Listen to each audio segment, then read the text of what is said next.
Ang ganda ng mga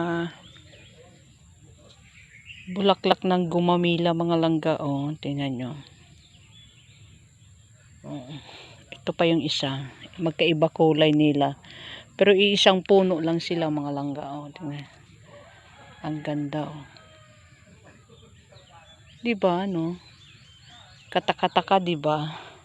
So, sa magkakapatid, ganun din. Hindi pare-parehas ang ugali, ang tangkad, ang puti, di ba? Katulad ng aking kuko.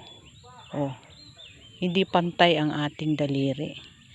So, ayan oh, tingnan mo. Magkaiba kulay nila, pero iisang puno lang sila. Oh, di ba? Okay. Ayan sila oh. Follow for more, mga langga. Thank you so much for watching. Bye-bye.